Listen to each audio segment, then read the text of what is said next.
அனைவருக்கும் வணக்கம். இன்னைக்கு நம்ம அந்த வீடியோவில் மேல்மருவத்தூர் ஆதிபராசக்தி கோவிலில் நடக்கக்கூடிய பல அதிசயங்களை பற்றி தான் தெரிஞ்சுக்க போகிறோம். உங்களுக்கு மேல்மருவத்தூர் ஆதிபராசக்தி அம்மன் பிடிக்கும் அப்படின்னா மேல்மருவத்தூருக்கு போற்றி அப்படின்னு சொல்லிட்டு மறக்காமல் கமெண்ட் பண்ணுங்கள். உங்களுடைய ஆள் மனசில் ஒரு வேண்டுதலை வச்சுக்கோங்க. கட்டாயம் அம்மனுடைய அருளால் உங்களுக்கு அது நிறைவேறும். தமிழகத்தில் இருக்கக்கூடிய நூற்றுக்கணக்கான அம்மன் கோவில்கள் இருந்தாலுமே ஆதிபராசக்தி என்றதுமே நம்முடைய நினைவிற்கு வரும் இடம்தான் மேல்மருவத்தூர். அதே போல் சென்னை சுற்றி முக்கிய கோவில்கள் என்றதும் நினைவுக்கு வருவது மேல்மருவத்தூர் தான். தமிழகம் மட்டுமின்றி உலகின் பல நாடுகளில் இருந்தும் லட்சக்கணக்கான பக்தர்கள் மேல்மருவத்தூர் ஆதிபராசக்தி சித்தர் பீடத்திற்கு வந்து வழிபட்ட வண்ணம் இருக்காங்க. தன்னை வணங்கும் பக்தர்களின் வாழ்க்கையில் ஆதிபராசக்தி பல அற்புதங்களை நிகழ்த்துவதாக சொல்லப்படுது. ஆதிபராசக்தி கோவிலில் சாமானிய மனிதர்களும் அதிக அளவில் வந்து வழிபட்டு செல்வது வழக்கம்.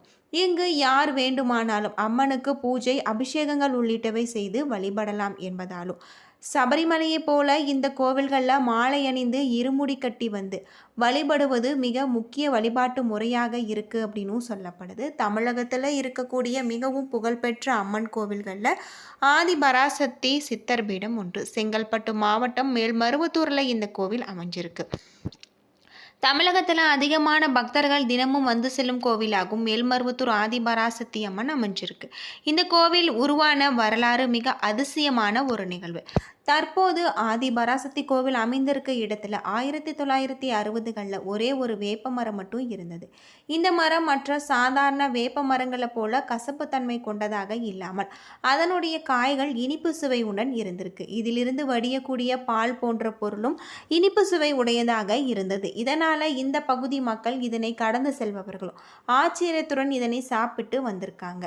ஆனால் அதைவிட ஆச்சரியமாக நடந்த விஷயம் என்னவென்றால், இந்த மரத்தின் பால் கனிகள் சாப்பிடுபவர்களுக்கு நோய்கள் அனைத்துமே குணமாவது தான். இதனால தான் இந்த அதிசய வேப்பமரம் அரிய தகவலை கொண்டிருக்கு அப்படின்னு சொல்லப்படுது. 1966 தமிழகத்தில் வீசிய புயலால் வேப்ப மரம் அடியோடு சாய்ந்தது. அந்த மரத்தின் வேர் பகுதியில் இருந்து சுயம்புகள் ஒன்று வெளிப்பட்டது.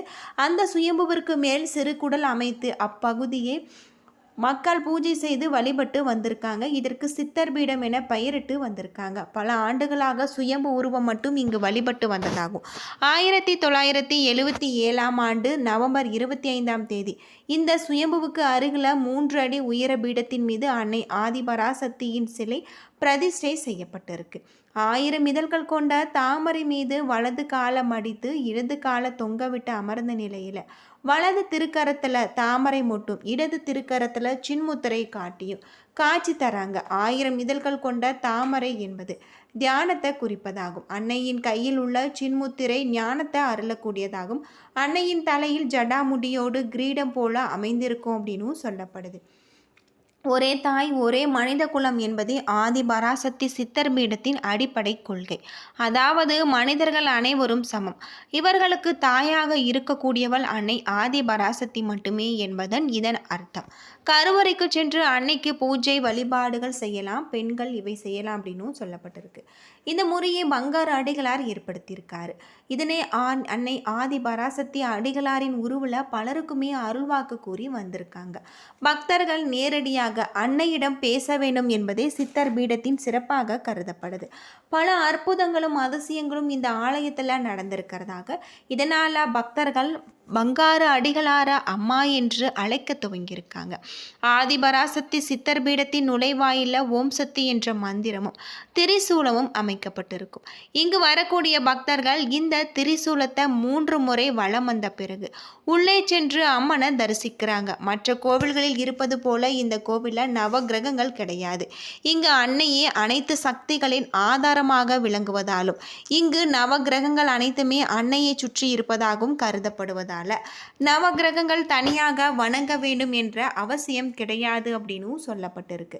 இந்த கோவிலில் இருக்கக்கூடிய புற்று மண்டபம் மிகவும் சிறப்புக்குரியதாகவும் இங்கே இருக்கக்கூடிய புற்றுல அம்மன் பாம்பு வடிவில் வசிப்பதாகவும் நம்பிக்கை. இந்த மண்டபத்தில் இரவு நேரத்தில் தங்குபவருக்கு பாம்பின் உருவில் இன்று வரை அன்னை பராசக்தி காட்சி கொண்டு வருவதாகவும் அதிசயமாக நிகழ்ந்திருக்கு. புற்று மண்டபத்திற்கு வலதுபுறம் சப்த கன்னியர் கோவில் இருக்கு. இங்கு கூரை கிடையாது. 1974ஆம் ஆண்டு சப்த கன்னி சன்னதி அமைக்கப்பட்டது. சப்த கன்னியர்கள் ஆதிபராசக்தியின் பரிவார தேவதைகளாக கருதப்படுவதால இவர்களுக்கு மேல்மருவத்தூர் வழிபாட்டில் முக்கிய இடம் இருக்கிறதாக சொல்லப்படுது. அது மட்டும் இல்லாமல் இந்த கோவிலுக்கு வரக்கூடிய பக்தர்கள் மேல்மருவத்தூரில் பங்கார அடிகளாரின் உருவில் ஆதிபராசக்தியை சாமானிய மனிதர்களுடன் பேசுவதும் 21 சித்தர்களின் ஜீவ சமாதிகள் ஒன்றிருந்த இடமாக மேல்மருவத்தூர் கருதப்படுது. அது மட்டும் இல்லாமல் பெண்கள் அன்னையின் கருவறைக்கு சென்று பூஜை, அபிஷேகம், அலங்காரம் உள்ளிட்டவை செய்யலாம். அது மட்டும் இல்லாமல் இந்த கோவிலில் நாகபீடத்தில் எலுமிச்சை விளக்கேற்றி வழிபட்டால் குடும்ப பலன் மேம்படும். அனைத்து பாவங்களில் இருந்துமே விடுபடலாம்.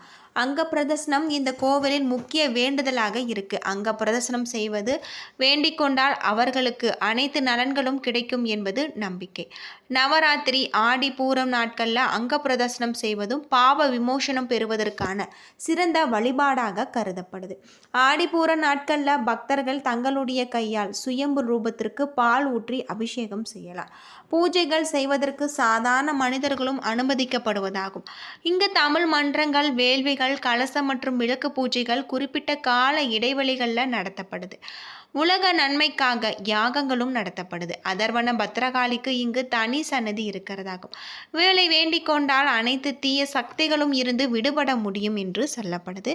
ஆதிபராசக்தி பீடங்கள், சக்தி மன்றங்கள் உலகம் முழுவதுமே அமைக்கப்பட்டு இங்கதன் மூலம் சமூக பணிகளும் மேற்கொள்ளப்பட்டு வருவதாக சொல்லப்படுது.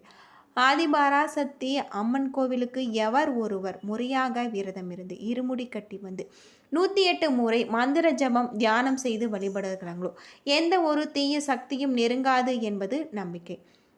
அதிகாலை 3 மணி முதல் பகல் 1 மணி வரையிலும் 3 மணிக்கு மேல் இரவு 8 மணி வரையும் கோவில் திறந்திருக்கும். ஞாயிறு, செவ்வாய், வெள்ளி, அமாவாசை, பௌர்ணமி, சித்தர் பீட திருவிழா நாட்கள் போன்ற நாட்களில் காலை முதல் இரவு வரை கோவில் நடை அடைக்கப்படுவதில்லை. தைப்பூசம், யுகாதி, தமிழ் புத்தாண்டு, சித்ரா பௌர்ணமி, ஆடிப்பூரம், நவராத்திரி பௌர்ணமி, அமாவாசை நாட்கள், அடிகளாரின் பிறந்த நாள் ஆன மார்ச் 3ஆம் தேதி நாட்கள் சிறப்பாக கொண்டாடப்படுது அப்படின்னும் சொல்லப்படுது. பல்வேறு சிறப்புகளை கொண்ட ஒரு கோவிலாக தான் மேல்மருவத்தூர் ஆதிபராசக்தி அம்மன் கோவில் அமைஞ்சிருக்கு. ஆதிபராசக்தி என்பது இந்த மதத்தில் அனைத்து படைப்புகளுக்குமே ஆதாரமான ஒரு மூல சக்தி. இவள் சிவனும் சக்தியும் இரண்டாக பிரிந்து உருவமானவள் என்றும் அகிலாண்டம் அனைத்திற்குமே தாய் என்றும் நம்பப்படுது. மேல்மருவத்தூர் ஆதிபராசக்தி சித்தர் பீடத்தின் வரலாறு 1966 புயலால வேப்பமரம் வீழ்ந்த போது புற்று ஒன்றிலிருந்து சுயமாக வெளிப்பட்ட தெய்வத்தின் கதையை சொல்வதாக சொல்லப்படுது. இங்கு மூலசக்தி ஆதிபராசக்தி எல்லாவற்றிற்குமே மூலசக்தி மற்றும் எல்லோரையும் படைத்தவள். அதனை தன்னையே சிவம் மற்றும் சக்தி என இரு கூறுகளாக பிரிந்ததாக சொல்லப்படுது. இந்த கோவில் பல்வேறு சிறப்புகளை கொண்டிருக்கக்கூடிய ஒரு கோவிலாக அமைஞ்சிருக்கு. இங்கு நம்ம அன்னையை வழிபடுவதால் நம்முடைய வாழ்க்கையில் இருக்கக்கூடிய அனைத்து விதமான பிரச்சனைகளும் தீரும். பராசக்தி என்பது உயர்ந்த சக்தி அல்லது எல்லாவற்றையுமே உருவாக்கக்கூடிய சக்தி என பொருள்படும். பிரபஞ்சத்தை உருவாக்கக்கூடிய, காக்கும், அழிக்கும் ஆற்றலை குறிக்கும் தெய்வீக பெண் சக்தியாக கருதப்படுவது. இந்த ஆற்றலே அனைத்து உயிர்களிலுமே நிறைந்திருப்பதாக நம்பப்படுது. பராசக்தி சமஸ்கிருதத்தில் பரா என்றால் உயர்ந்த அல்லது எல்லாவற்றையுமே கடந்தது என்றும், சக்தி என்றால் ஆற்றல் அல்லது அதிகாரம் என்றும் பொருள்படும். படைப்பு சக்தி அப்படின்னா பிரபஞ்சத்தை உருவாக்கக்கூடிய பெண் தெய்வ சக்தியாக குறிப்பிடப்படுது. இந்த சொல் இலக்கியம், மத நூல், தத்துவங்களில் பயன்படுத்தப்படுவதாகவும் சொல்லப்படுது. என்ன நண்பர்களே, இந்த வீடியோ உங்களுக்கு பயனுள்ள ஒரு தகவலை தந்திருக்கும்னு நினைக்கிறேன். வீடியோ பிடிச்சிருந்தால் லைக் பண்ணுங்கள், ஷேர் பண்ணுங்கள், கமெண்ட் பண்ணுங்கள். இது போல் தகவலை தெரிஞ்சுக்க நம்ம சேனலை மறக்காமல் சப்ஸ்கிரைப் பண்ணிவிடுங்க. நன்றி நண்பர்களே.